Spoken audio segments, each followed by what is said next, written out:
আন্তর্জাতিক গণমাধ্যমে ঝড় তোলা নারায়ণগঞ্জের সেই গোলাপি মহিষ ডোনাল্ড ট্রাম্পের খবর পৌঁছেছে খুদ মার্কিন প্রেসিডেন্ট ডোনাল্ড ট্রাম্পের কান পর্যন্ত। ঈদুল আজহা উপলক্ষে রাবেয়া এগ্রো ফার্মের প্রায় 700 কেজি ওজনের এই বিরল অ্যালবিনো মহিষটিকে নিয়ে রয়টার্স, এএফপি ও দ্য টেলিগ্রাফের পর একাধিক মার্কিন প্রভাবশালী গণমাধ্যম বিশেষ প্রতিবেদন প্রকাশ করেছে।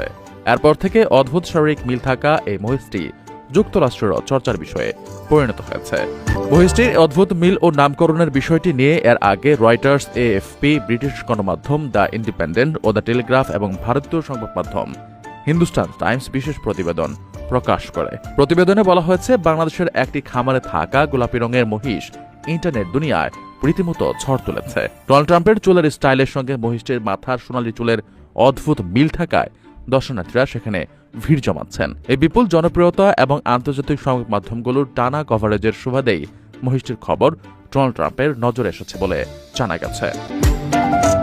এদিকে প্রিয় ডোনাল্ড ট্রাম্পকে এক নজর দেখতে প্রতিদিন দূর দূরান্ত থেকে শত শত মানুষ খামারে ভিড় করছেন।